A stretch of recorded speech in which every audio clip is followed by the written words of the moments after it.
आप सब लोगों का हार्दिक स्वागत है। आज कुछ लीक से हट करके जो करीब 3 या 4 दशक में नहीं हुआ था वो करना जरूरी हो गया है। शुरू से ही बहुजन समाज पार्टी ने जमीन तैयार की कांग्रेस की आलोचना करके। उसका कोई अपना मटेरियल और भौतिक आधार नहीं रहा। कभी पर्दाफाश रैली तो कभी सत्ता प्राप्त रैली, कभी थू रैली। ये सब भावनात्मक बातें रही और हमेशा डॉक्टर अंबेडकर को आगे रखा और इमोशनल अत्याचार कांग्रेस के ऊपर करती रही कि बाबा साहब को चुनाव में कांग्रेस ने हराया और भारत रत्न नहीं दिया। बाबा साहब डॉक्टर अंबेडकर के लिए जो कांग्रेस ने किया शायद कोई कर नहीं सकता। अभी भी भ्रांति है कि बाबा साहब को कॉन्स्टिट्यूएंट असेंबली में कांग्रेस ने आने से रोका। यह दुष्प्रचार है और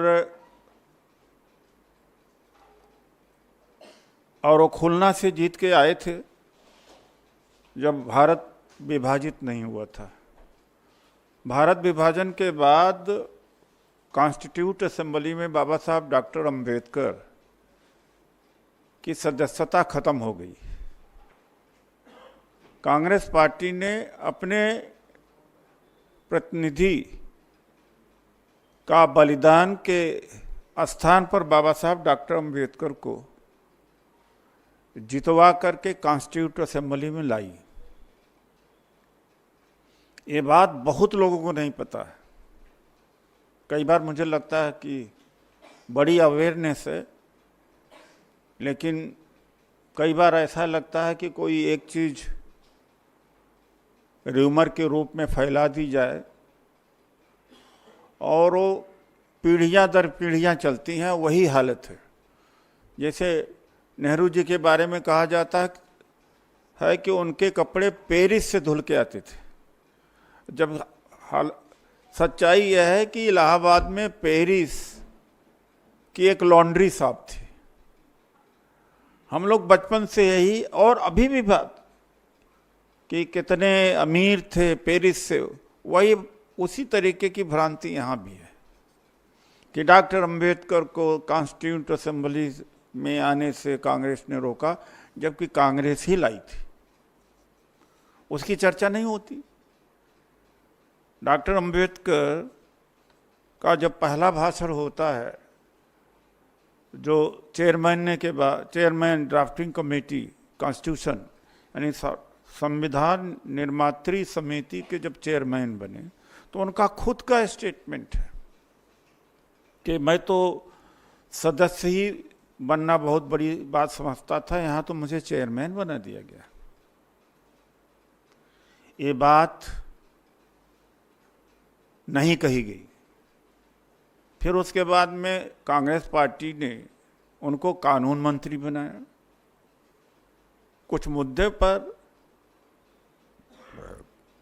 मतभेद हुआ। नेहरू जी और डॉक्टर अंबेडकर में सहमति थी हिंदू कोड बिल पे, लेकिन उस समय की परिस्थितियां ऐसी थी जिसके आधार पर उन्होंने इस्तीफा दिया था।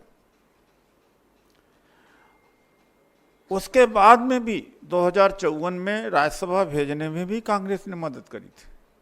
अब ये सवाल करते हैं कि बाबा साहब को चुनाव में हराया, तो दुनिया की किसी पॉलिटिकल पार्टी को कोई उम्मीदवार हारने के लिए नहीं लड़ता चुनाव।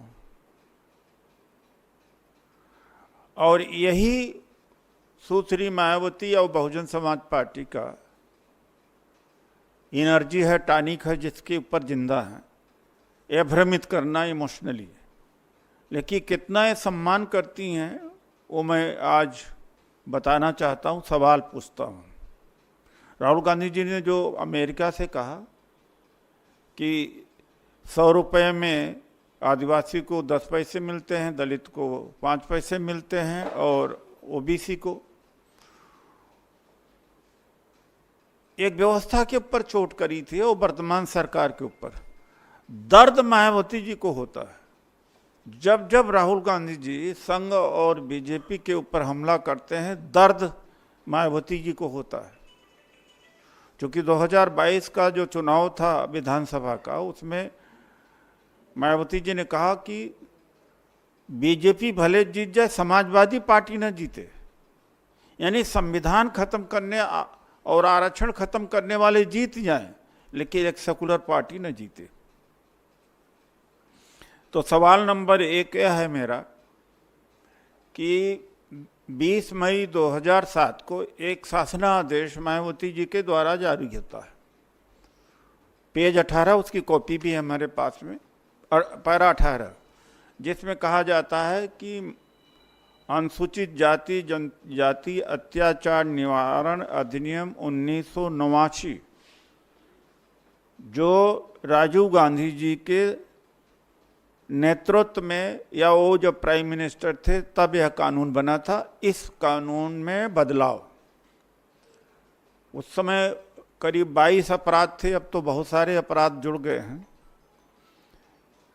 यह केवल हत्या और बलात्कार के मामले में ही लागू किया जाएगा, बाकी अपराध ऑर्डिनरी लॉ के तहत कार्रवाई करी जाएगी।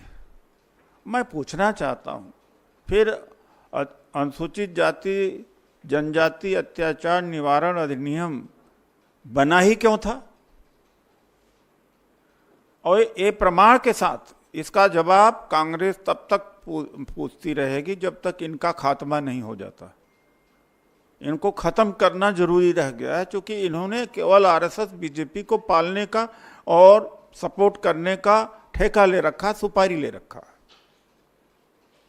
और कांग्रेस पार्टी हमेशा सिंपैथी से देखती रही, वरना बहुजन समाज पार्टी इतने दिन तक जिंदा न रहती। स्वास्थ्य के क्षेत्र में, आरक्षण के क्षेत्र में, नौकरी के क्षेत्र में, जमीन के मामले में एक काम किया हो 4 बार मुख्यमंत्री बनने के बावजूद। तो 20 मई 2007 को जब मुख्यमंत्री बनी थी, और इसकी चुनौती मैंने हाई कोर्ट में दी थी, और हाई कोर्ट ने कहा कि केंद्र सरकार के कानून के साथ में कोई भी राज्य सरकार छेड़छाड़ नहीं कर सकती। तब जाके कानून बहाल हुआ। और रेप के मामले में भी कहा कि जब तक रिपोर्ट न आ जाए, आज की स्थिति में यह है कि मेडिकल रिपोर्ट बाद में आती है, गिरफ्तारी पहले हो जाती है। यानी इस कानून की हत्या किया, जो कॉमनली लोग कहते हैं दलित कानून, दलित एक्ट, इसकी हत्यारीन अगर है कोई तो मायावती जी हैं। ये जवाब, ये मैं प्रमाण के साथ पूछता हूँ, ये जवाब कांग्रेस पार्टी पूछती है। और जो उनके फॉलोवर्स हैं वो जरा अपना चक्षु और अपना दिमाग खोल लें कि सच्चाई है, कब तक इमोशनली ब्लैकमेल होते रहेंगे। नंबर 1 सवाल। नंबर 2 है 50वां संवैधानिक संशोधन, जो पदोन्नति में आरक्षण का प्रावधान है। यह इस कानून की चुनौती कर्नाटक हाई कोर्ट ने दिया, क्योंकि कॉन्स्टिट्यूशनल मैटर था, सुप्रीम कोर्ट में आया, नागराज के नाम से केस जाना जाता है। इसकी पैरवी मैंने कांग्रेस के सहयोग से किया 2006 में। उस समय Meera Kumar ji social justice minister थी, और डीओपीटी मिनिस्टर थे पचौरी जी, और हंसराज भारद्वाज जी थे लॉ मिनिस्टर। हमने कहा कि इतना पैसा हमारे पास नहीं है। कई बार ऐसा होता है, अटॉर्नी जनरल और सॉलिसिटर जनरल की टीम या गवर्नमेंट के एडवोकेट्स ढिलाई कर देते हैं, इसलिए बहुत ही संवेदनशील है। हम निजी एडवोकेट से इस मुकदमे की पैरवी कराना चाहते हैं। और आश्चर्य है कि मेरे आग्रह पर मनमोहन सिंह जी की सरकार ने अलाउ किया कि आप निजी एडवोकेट हायर कर सकते हैं। के पराशरन जी को हायर किया, उनके 2 जूनियर थे, सुब्बा राव के और मरियार पुत्थम, और इस केस को हम जीते, लेकिन इसमें 2-3 शर्तें लगाई गई। वो शर्तें फाइल की कार्रवाई से पूरी होती है। मायावती जी ने वो फाइल की कार्रवाई पूरा नहीं की। करीब 1.5 लाख SC/ST कर्मचारी उत्तर प्रदेश में डिमोट हुए। चीफ इंजीनियर, एग्जीक्यूटिव इंजीनियर बन गए, सब इंस्पेक्टर, कांस्टेबल बन गए। बड़े मारे शर्म के कई महीने ऑफिसेस नहीं गए। बड़े व्यापक पैमाने पर हुआ। तो आरक्षण की हत्यारी हैं, आरक्षण खत्म किया है, एक प्रमाण के साथ मैं कह रहा हूं। 4 जनवरी 2011 को हाई कोर्ट का जजमेंट आया जिसमें पैरवी नहीं करी। फिर भी जजमेंट के नीचे पोर्स में कहा कि अगर सरकार चाहती है तो जैसे अन्य राज्य, उसी समय अशोक गहलोत जी की सरकार ने और नीतीश कुमार जी की सरकार ने नागराज के केस के परिप्रेक्ष्य में फाइली कार्रवाई पूरा करके, यानी कागजी कार्रवाई पूरा करके पदोन्नति में आरक्षण चालू किया, लेकिन मायावती जी ने नहीं। इसका दुष्प्रभाव यह हुआ कि उत्तराखंड में भी डिमोशन हुआ SC/ST का। ये जवाब कांग्रेस पार्टी चाहती है। ये लिखित में है, हम सबको लिखित में देंगे। 2006 में कांग्रेस पार्टी ने अनुसूचित जनजाति एवं अन्य परंपरागत वन निवासी वन अधिकार की मान्यता अधिनियम 2006 में पास किया था, जिसमें ये बड़ा क्रांतिकारी फॉरेस्ट लॉ था और जिसमें यह कहा गया था कि यहाँ आदिवासी जमीन को जोत बो रहे हैं उनको लैंड राइट दिया जाना चाहिए। और उत्तर प्रदेश में 92,402 इस तरह के एप्लीकेशन आए। 81% रिजेक्ट हो गए क्लेम। मायावती जी मुख्यमंत्री थे। 81%। तो आदिवासी के दुश्मन है, आरक्षण के दुश्मन है, दलित कानून खत्म की हत्यारी ने हैं। तो जो ये आरोप इमोशनल आधार पर लगाया जाता है, ये आरोप इसलिए अभी तक काम कर रहा है कि बहुजन समाज कांग्रेस पार्टी सिंपैथी की दृष्टि से इस पार्टी के साथ बर्ताव करती रही है। लेकिन अब राहुल गांधी जी जब अमेरिका से सवाल, उनका जो दर्द झलकता है, इतना दर्द शायद किसी इतने बड़े दलित और पिछड़ा नेता का नहीं झलका होगा या दर्द होगा जितना उनमें है। उन्होंने सवाल किया, मीडिया में कितने दलित हैं, ओबीसी हैं। वो सवाल करते हैं कि कितने पूंजीपति लीडर हैं। वो सवाल करते हैं कि आज कल्चर के क्षेत्र में ब्यूटी पेजेंट हो या आर्ट कल्चर में कितने हैं। वो ऐसे भारत का निर्माण राहुल जी करना चाहते हैं जो अमेरिका या अन्य जैसे देशों जैसा हम बन सकें। आज कितना फर्क है कि पूरा SC/ST समाज जो 25% है, उसका एक व्यक्ति भी इस देश के पूंजीपति लीडरशिप में नहीं है। अमेरिका में 4 ऐसे हैं ब्लैक्स हैं जो बिलियनर्स हैं।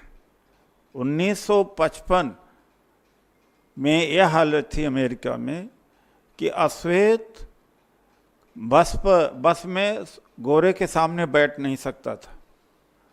वो रोजा पार्क्स, वो घटने पे नहीं जाना चाहूँगा। उसके बाद में वहाँ पर एक विद्रोह होता है। आज 8-9% अश्वेत, जो 12% आबादी है, बिलियनर हैं। और अमेरिका की जो म्यूजिक इंडस्ट्री है और वहाँ का फिल्म इंडस्ट्री है, बिना अश्वेत के पूरी नहीं होती। स्पोर्ट्स में किस तरह से देखा जा सकता है, म्यूजिक में, सिंगिंग में अश्वेत ही दिखाई पड़ते हैं। तो वो एक ग्लोबल विजन है हमारे लीडर का, और मैं ऐसे लीडर को दिल से सलाम करता हूँ कि बात सवाल केवल दलित, आदिवासी, ओबीसी की नहीं है। सवाल इस बात का है कि जब तक इनको ऊपर नहीं उठाया जाएगा भारत विकास कैसे कर सकता, भारत की अर्थव्यवस्था कैसे बड़ी होगी। जब तक मेजॉरिटी लोगों की परचेजिंग पावर नहीं बढ़ेगी तब तक प्रोडक्शन डिमांड नहीं बढ़ेगी, ट्रेड और कॉमर्स नहीं हो आगे मतलब डेवलप होगा, इंडियन इकॉनमी लार्ज नहीं होगी, कुछ ही लोगों के पास में परचेजिंग पावर होगी, तो क्या वो दोस्त कभी सुपर पावर या डेवलप हो सकता है। तो ये 3 सवाल हैं मायावती जी से कि दलित कानून को इन्होंने ख़त्म किया। कॉमनली आपको दलित कानून ही कहते हैं लोग, लेकिन मैं कह सकता हूँ अनुसूचित जाति जनजाति अत्याचार निवारण अधिनियम 1989। और फिर इन्होंने आरक्षण ख़त्म किया 2011 में, और जो आदिवासियों के लिए लैंड राइट, फॉरेस्ट में लैंड राइट दिया था उसको भी इन्होंने नहीं दिया। ये 3 सवालों का जवाब दें। और एक जो जनरल सवाल है, एक रैली आरक्षण बचाने के लिए किया हो, एक रैली सुप्रीम कोर्ट में या उच्च न्यायपालिका में आरक्षण के लिए किया हो, या एक भी कोई आंदोलन मीडिया में भागीदारी के लिए किया हो, या एक भी कोई आंदोलन उन्होंने निजी क्षेत्र में आरक्षण के लिए किया, कुछ भी नहीं काम किया। केवल एक बात का कि बाबा साहब डॉक्टर अंबेडकर को जितना सम्मान, जितना जगह कांग्रेस ने दिया कोई दे ही नहीं सकता, इम्पॉसिबल है। लेकिन एक लाइन, इमोशनल लाइन, 2 लाइन उसी से निकाल करके पूरे बात को ख़त्म या सत्यता को ख़त्म करने का कुत्सित प्रयास हमेशा रहता है, लेकिन अब आगे से नहीं होगा। क्योंकि ये जो सुपारी लिया है संघ आरएसएस और बीजेपी से, इस सुपारी को हम समझ गए हैं। धन्यवाद। हमारे पास दोनों सारे एविडेंस भी हैं। 20 मई 2007 का जो शासनादेश है वो भी है, और एक आईपीएस ने जो लेख लिखा है एसआर दारापुरी जी, वो लेख भी है। ये सब प्रमाण के साथ हम आपसे बात कर रहे हैं। धन्यवाद।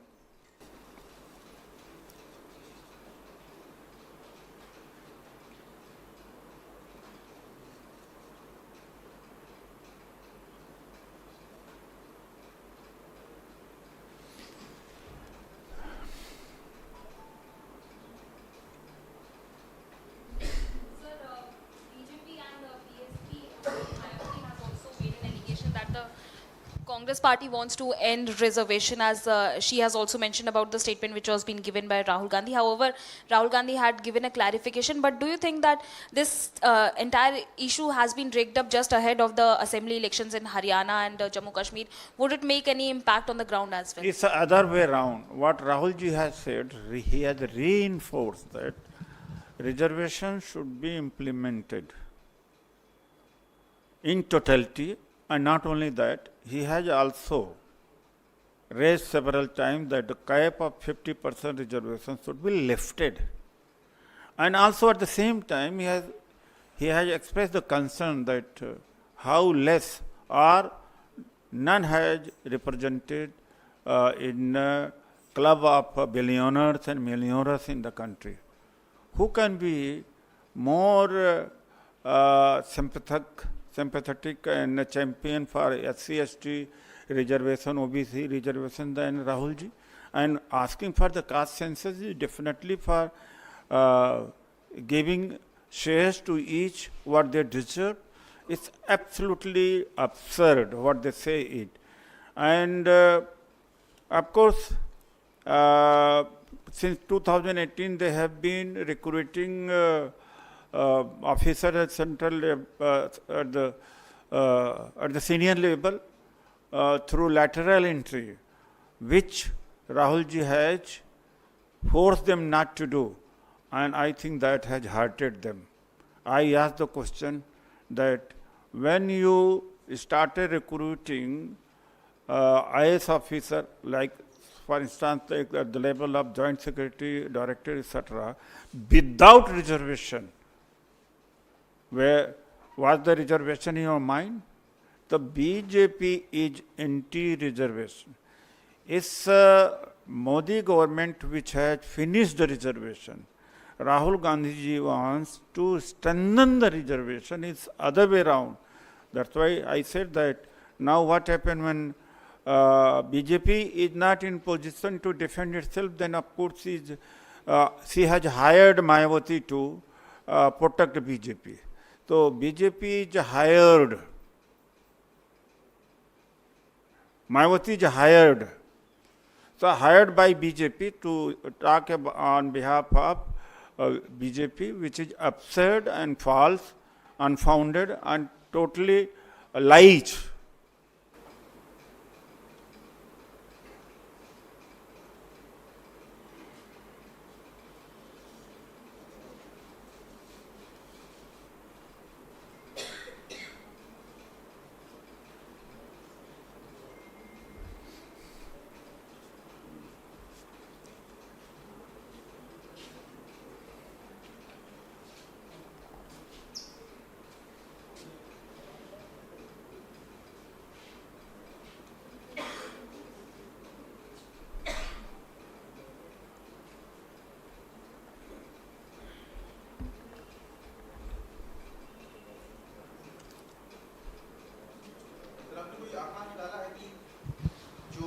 आप कह रहे हैं कि कई लोग डिमोट हो गए गवर्नमेंट जॉब से, तो आपने कोई आंकड़ा लगभग 1.5 लाख है, वो भी दे दूंगा मैं। डिमोट हुए हैं, जाके आप पता लगा सकते हैं।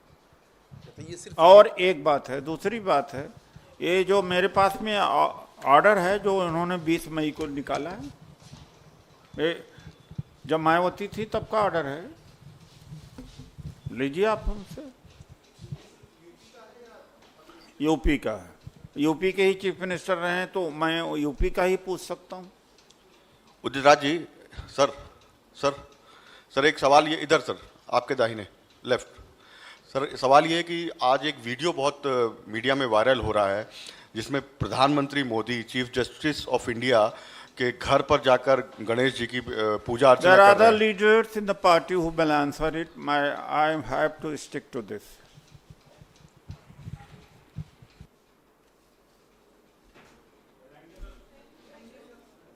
Thank you.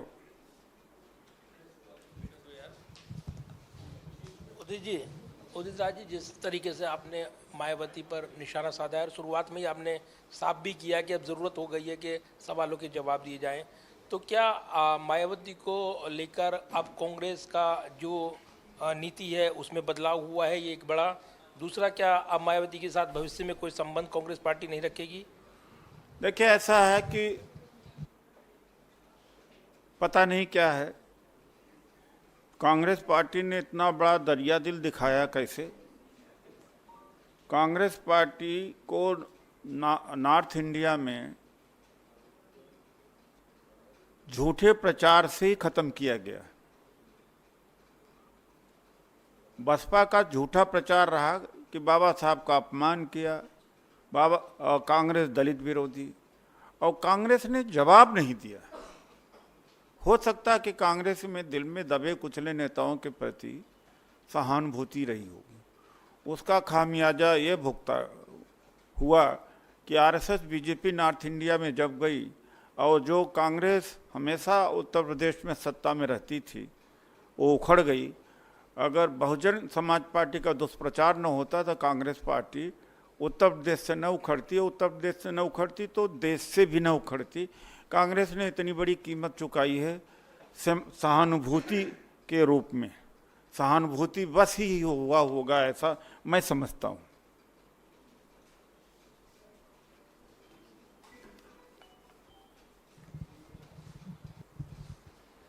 अच्छा, कांग्रेस इस समय न्यूट्रल हो गई है, मतलब कांग्रेस कह रही है कि हम किसी भी दल के साथ जा सकते हैं, बाकायदा भाजपा सरकार ना बनाए। इस पे आप क्या कहना चाहेंगे? मैंने कह दिया ना कि आज मेरा विषय यही है, बाकी और सारे नेता हैं, पूछ लीजिएगा। धन्यवाद।